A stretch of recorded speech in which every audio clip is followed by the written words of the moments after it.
First time that's happened in 21 years. And no active tropical cyclones in the Atlantic for that 4-day period, which is kind of right near the peak for the first time in 17 years. The Caribbean has had a lot of wind shear. This tracks Caribbean vertical wind shear, the difference between the 850 and the 200 millibar U component of the wind, again, courtesy of Klotzbach. It's averaged way above the CLIMO and higher than even the record. So you got too much wind shear in the Caribbean. Many of you know that's typically associated with an El Nino. So this is consistent with the fact that we're in an El Nino. Change in subjects just a little bit, give you a little perspective. CLIMO for UNV right now, 72.53. That'll go down to 67.48 by the end of the month. Equinox next Wednesday. So the sun will get as high in the sky today as it would on March 25th. So that's kind of where we are. We're losing daylight at a very rapid rate right now, about 19 minutes per week. Just to remind you of what a sort of two-faced summer this has been. June and July, it wouldn't stop raining here. I know many of you weren't here for the summer. Then the faucet got shut off in August, and September's kind of been in between so far. We've had 6 days with measurable precip, though we might be stuck on 6 for a while, or it may not go up very fast. Percent of normal precip for the month so far, because we did have 2 events, so it kind of depended on where you were. Southeast of the mountains has had the most, but there are still places in Pennsylvania that are 50% of average or less for the first 16 days. I thought I would say a little bit, as long as we're on this precipitation, the idea of precipitation. I took a look back at whether there are any trends going on with seasonal precipitation. So this is an easily accessible website from NCDC. It's a lot of fun to play with. So what you're looking at here, I'm going to show you all 4 seasons. And I'm going to ask the following question. If you look at the data back to the late 19th century, 1896, are there any trends in precipitation during each of the 4 seasons? So it'll even put the trend line on for you, linear trend line. So you look at winter and you're like, well, you know, the blue line, it's kind of straight. You look at spring. Again, this is for the whole state. This is PA.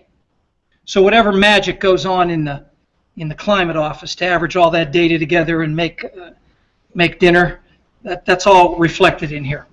Spring, I mean, I guess if you had to identify a trend, you would say, yeah, it's going up a little bit. Summer,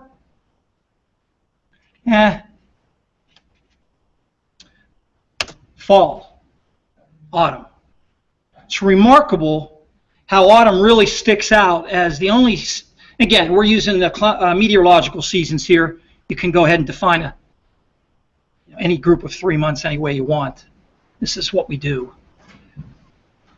Almost a 1/4 inch per decade. This is in units of, the trend up here is in units of inches per decade. So now you might say, well, you know what I remember though, there were a lot of hurricanes and tropical cyclones last 15 years. There was Isabel in 03, Ivan in 04, Lee. Maybe this is just a reflection of what's gone on since the beginning of the century. So let's take out the last 14 years and only go to the year 2000. And you know, the trend went down a little bit. Now it's 0.21 inches per decade, but it's still there. So I just thought that was interesting. Of all the meteorological seasons in Pennsylvania, the only one that really shows a trend in precip over time, more than a century, is autumn.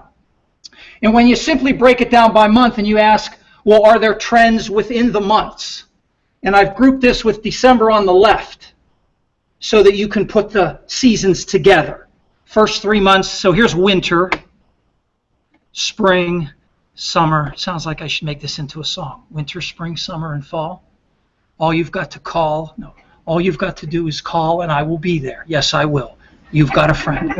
You sang it. I did. I didn't sing it. Who did? Don't? James Taylor. No? Yes? Yeah. Did he write it? Or was it a remake? Sang it, right? He sang it. Doesn't mean he wrote it. Could have been. Never mind. We don't have time for this, right? We don't have time for this. But he is good. That is for sure. I think that's neat. September, October, November, all of them have a trend that is larger in magnitude than any of the other months. I don't know. Is Paul Knight here? Pennsylvania State Climate. We'll talk about this later, but I just thought that was cool. So, talk about the weather. So, change of subject. Turn the page. I always get a kick out of following trends in forecasts. So I'm sitting in Beaver Stadium last Saturday, soaked, and I'm thinking to myself, you know, what bad timing. You know, when's it going to rain again next? So, you know, you go home and you look at the ensembles, and the next predicted storm is a week later, or the next time precipitation is suggested. And so I'm looking at 21 different runs of the GEFS here for those of you unfamiliar with the ensemble system. So what I'm going to do for you now is I'm going to take you through real quick. I grabbed this diagram every 12 hours for the last 5 days. So you're going to watch the evolution of the GEFS precipitation forecast. I have highlighted in red the zone that I would consider the critical zone. starting during tailgating time, say like 4 o'clock, and going through the football game. Okay, so here we go. 0Z run Sunday, still worrisome. Though it certainly captured this week very well, not that this was a difficult forecast. 12Z run Sunday, 0Z run Monday, maybe a little better, more optimistic. 12Z run Monday, still the suggestion that something was coming. By this run, the amounts had been cut down significantly during the game. Everything's under a tenth. And then it changed its mind 12 hours later. And then it went back. And then, yesterday's 12Z run, only a couple of the ensemble members suggested that anything wet could happen. And then the latest here, the 0Z run on Thursday, have all been... So, I don't know, is there a trend in there? It's in the eyes of the beholder. I mean, at one point it looked like most of the ensemble members were kind of excited about some rain during the game, and now it's a few of the ensemble members, and it's not much. Oh, and then I threw the 6Z run in just for good measure, because it changed its mind again, and now it looked like almost all of the ensemble members had something happening, and most of them a tenth of an inch. So I don't want that. I don't want that. So, of course, there's another ensemble forecast system, the SREF, so it began to capture the game during the 15Z run yesterday. So I went ahead and, of course, you're only looking at 84 hours here, so the critical red rectangle is wider. 15Z run yesterday, discard these. You knew these weren't going to happen. It's not going to rain here that early. So those were out to lunch. Things looked a little shakier. 21Z run yesterday, 3Z run today. Not many ensemble members were thinking that it would precipitate during the game, but then things at 9Z got a little testier. So to me, it's sort of bouncing back and forth. You know something's coming. How about the euro? Of course, the euro, everyone genuflect now. The European model is on the screen. So this was the European, this is the deterministic run. This is not an ensemble here at all. This was initialized 0Z Monday, so Sunday evening, valid at kickoff, 0Z Sunday. You could clearly see there was some synoptic scale feature in here. On these pictures, by the way, green means 1/1500ths of an inch having fallen in the last 6 hours. So that's rain that means business. The grays take you down towards zero, but the greens would be 1/1500ths of an inch in 6 hours. We could survive that. The point is, the euro had the same feature. This was the 120-hour forecast. So this was from 0Z Tuesday, slowed it down. So if you happen to be looking at the model at this time, you're like, yeah, no problem. And then the most recently available run looks a little bit more like the one earlier in the week, where clearly there's a synoptic scale feature in here. And it has already rained by 8 p.m. Sunday, 1/10 of an inch in Bradford and Erie, if you believe this. The 850 millibar European, again, this is the most recent run, clearly shows if one measures the intensity of a front by the temperature gradient across the front, and that's just one way to do it, there's clearly a boundary here that is very close to being on State College at 8 o'clock on Saturday. The associated 500 millibar map, it's been very consistent with a pretty potent vortmax passing to our north and west, and you see a 500 millibar pattern like this, you know there's a front in here somewhere. Just ahead of that trough at the surface, there's a front right in there. So that's all been pretty consistent. So thank you, Ryan, for bringing these things up so we can go through this fairly quickly. Just to kind of get a sense of backing up in time, now to the present. This is a boring, well, actually, September can be pretty boring when it comes to the National Weather Service watch, warning, and advisory display. I've seen days in September where there's nothing going on. We do have an air quality alert. It's code orange from the Susquehanna Valley into the Delaware Valley. So unhealthy air quality for those at enhanced risk. Big diurnal range this week, clear skies, calm winds at night, dry air. Here are the highs and lows yesterday: 33-degree spread in Bradford, 28 in Harrisburg, 31 in Altoona. So about a 30-degree diurnal range, which is about as big as you're going to get. 24-hour temperature change. I know the numbers are small, but persistence has done very well.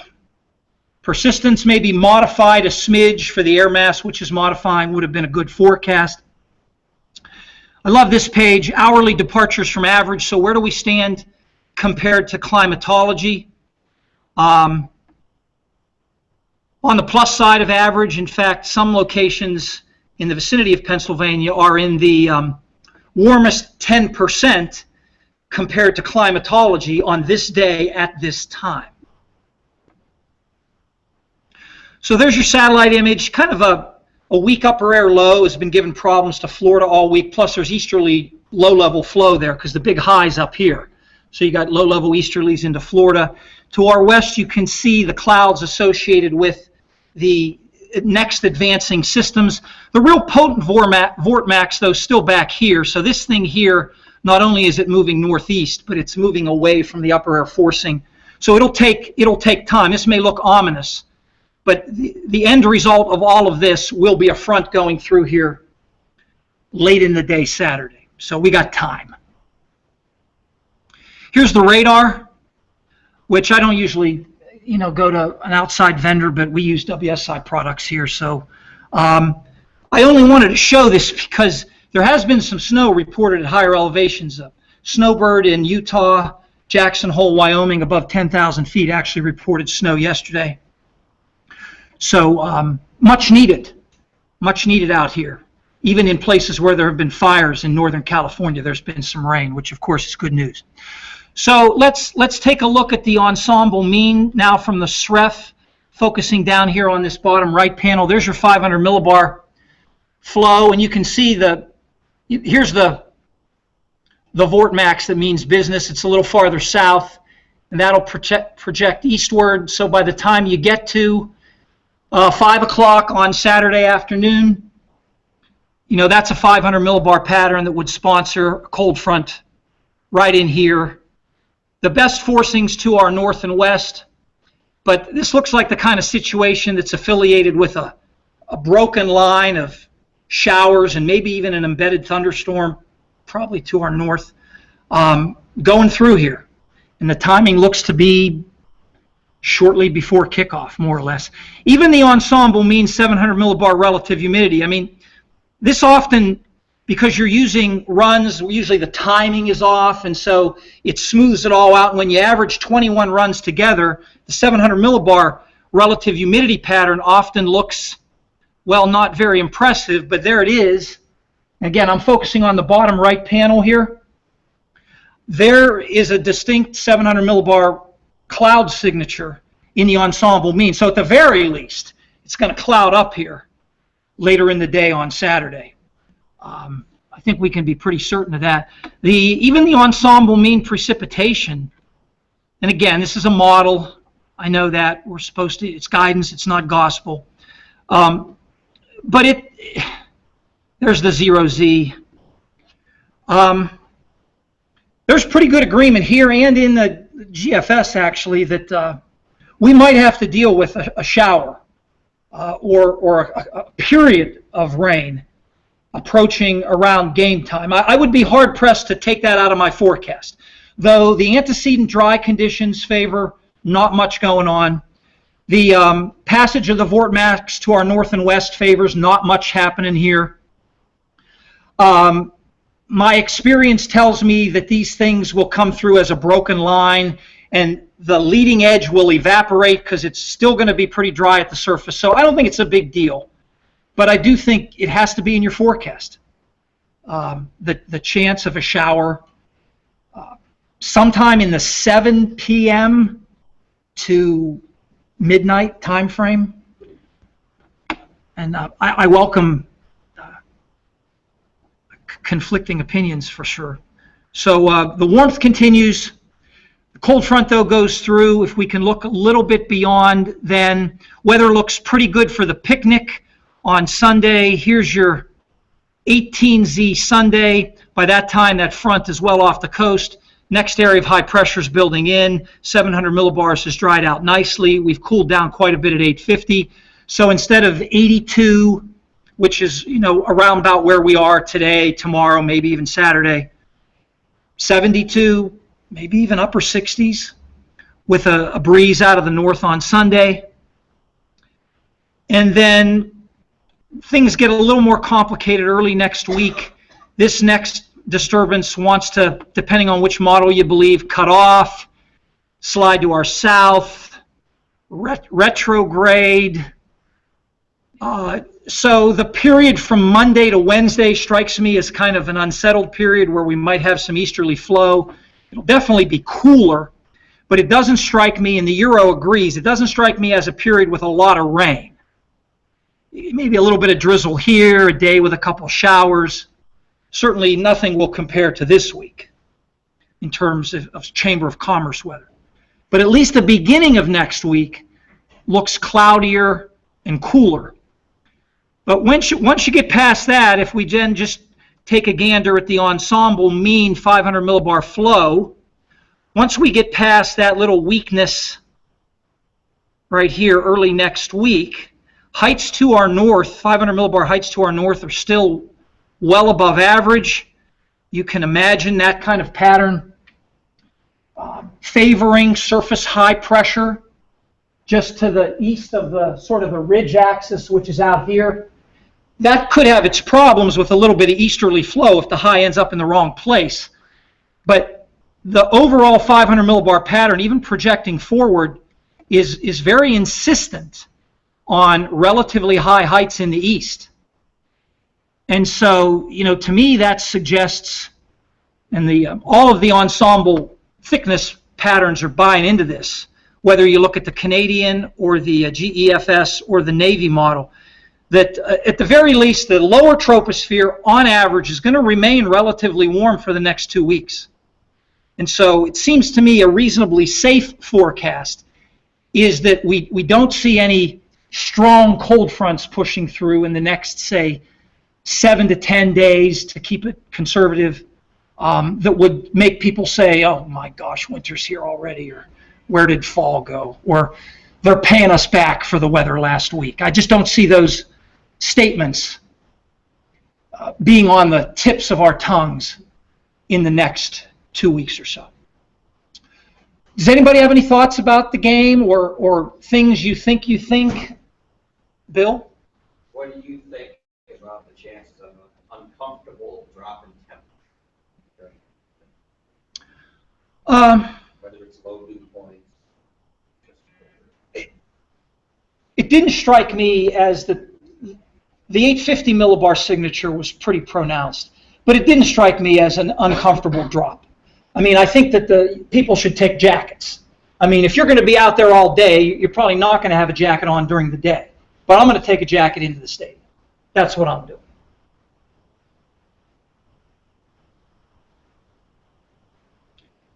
What else?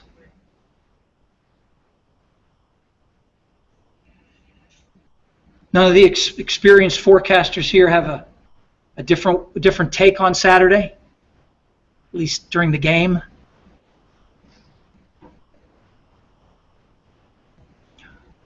Well, yes. What do you think the media picnic will be like on Sunday? Oh, I thought I said that. I think it'll be fine. It'll be in the 3 o'clock in the afternoon, upper 60s, low 70s, northerly breeze. You might need a jacket or a sweatshirt if you're in the shade. But the contrast will be noticeable between what we've enjoyed this week and standing outside on Sunday. Well, the contrast between Saturday and Sunday will be noticeable mid-afternoon. But it's late September now, and those means are going down. I think it was 72 right now for the average high, dropping fast, about a degree every 2 days. It's that time of year. Any other questions for Dr. Nese? Well, thank you for coming, Ray. I would agree with everything you said, and I think, so would you be confident enough in saying that talking about Saturday's game, so as the leading edge of the precip advances across the plateau, and front edge begins to evaporate, boards lift north, so area is shrinking, so it strikes me as one of those patterns where the area of rain is actually shrinking from both sides. So what eventually comes through would likely be very limited in its duration. So you may have to cover a 3-hour window of when it could happen, but total timing may be 15 minutes or less. I can see that. I can see that being one solution. I would feel more confident about that if I was 50 miles southeast of here. But I can see that happening. But I would be afraid to give someone a forecast that does not mention the possibility of any rain. Oh, yeah. I would not want to. I agree. And I've been following the Weather Service. They took it out yesterday. It totally disappeared from the county forecasts yesterday. It came back in today at the 20% level. So, but yeah, I think that could certainly happen. Well, thank you all for spending a half hour.